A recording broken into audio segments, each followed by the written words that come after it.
Bismillahirrahmanirrahim. I am your physics teacher Shazia from Government Degree College F Block Rawalpindi. Today is the 41st lecture of week 8. We will continue chapter number 14, electromagnetism. Learning objective of today's lecture is conversion of galvanometer into ammeter. Galvanometer second year मैंने आपको पढ़ाया था और मैंने आपको कहा था कि गलवानोमीटर यूज़ होता है for the measure and the detection of the current. Galvanometer जो यूज़ होता है वो स्मॉल करंट मेजरमेंट के लिए यूज़ होता है। अब इसकी जो है एमीटर क्या है? Ammeter is an electrical device which is use to measure the current. It is a modified form of galvanometer. अब ये मॉडिफाइड फॉर्म किस तरह से है गलवानोमीटर, यानी कि एमीटर एक गलवानोमीटर ही है, उसको हमने मॉडिफाइड करना है। और मॉडिफाइड किस तरह से करना है विद इन जो है वो आप इसमें क्या करेंगी कि आप एक small wire which is called the shunt resistance वो एक पैरेलल में लगा देंगी विद द टर्मिनल। जो टू टर्मिनल्स जो होंगे गलवानोमीटर के, ये आपको नज़र आ रहा है कि गलवानोमीटर का टर्मिनल पॉजिटिव नेगेटिव टर्मिनल, यहाँ से पॉजिटिव टर्मिनल रेड से जो है इंडिकेट होता है और नेगेटिव टर्मिनल ब्लैक से इंडिकेट होता है। ये आपको two terminals of the galvanometer नज़र आ रहे हैं। ये यहाँ से एक shunt resistance small resistance attach है। तो ये अब क्या है कि अब आप इसको इस तरह से एक सर्कल में अगर बंद करती हैं तो ये अब आपके पास एमीटर है।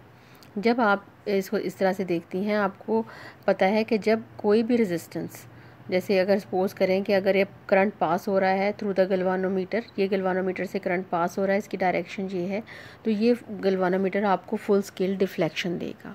रेजिस्टेंस ऑफ द गलवानोमीटर जो होगा उसे आप इंडिकेट करेंगी from the IG। It mean कि जो रेजिस्टेंस आपको नज़र आ रही है, जो आपने एक एक्स्ट्रा रेजिस्टेंस लगाई है parallel to the galvanometer, it mean कि वो रेजिस्टेंस जो है वो शंट रेजिस्टेंस गलवानोमीटर के पैरेलल में आ गई है। और वो शंट रेजिस्टेंस को आप इंडिकेट करेंगी कि जो इसमें से करंट पास होगा वो IS होगा, और रेजिस्टेंस जो है उसको रिप्रेजेंट करेंगी RS से।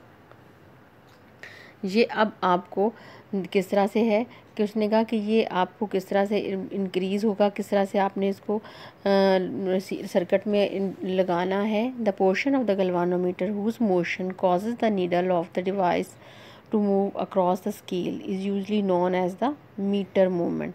जो आपके इसके यहाँ पे एक छोटा सा एक आपको मीटर नज़र आ रहा है, वो मीटर जो है वो इंडिकेट करता है कि करंट जो होगा उसकी मेजरमेंट क्या है, यानी कि आपको 30 एम्पेयर नज़र आ रहा है, 24 नज़र आ रहा है, कि उसकी डिफ्लेक्शन से पता चलेगा कि उसमें न्यूमेरिकल वैल्यू लगी हुई है कि आपको क्या इंडिकेशन दी है उसने कि सर्किट में से कितना करंट पास हो रहा है।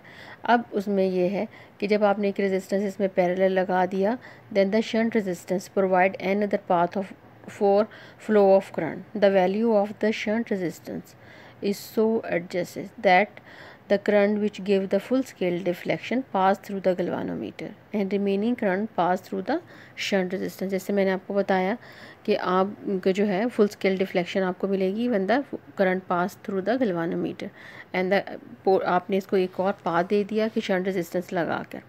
अब रेजिस्टेंस ऑफ द गलवानोमीटर आपके पास हो जाएगी कि वो रेजिस्टेंस ऑफ द गलवानोमीटर है आपके पास RS, galvanometer RG, full scale deflection current आपके पास IG की वैल्यू हो जाएगी। The current passing through the shunt resistance which is equal to current की वैल्यू क्या होगी I माइनस IG, ये वैल्यू आपके पास करंट की आ जाएगी। Now the potential across the RG। अब करंट जो पोटेंशियल होगा वो इन दो पॉइंट्स पे पोटेंशियल और यहाँ पे पोटेंशियल की वैल्यू, दोनों पॉइंट्स पे पोटेंशियल की वैल्यू सेम होगी। अब यहाँ जो पोटेंशियल होगा उसे क्या कहते हैं VG, और जो यहाँ पोटेंशियल है उसे VS कहते हैं। दोनों में पोटेंशियल की वैल्यू सेम है, मगर दोनों में वैल्यू कौन कौन सी डिफरेंट है?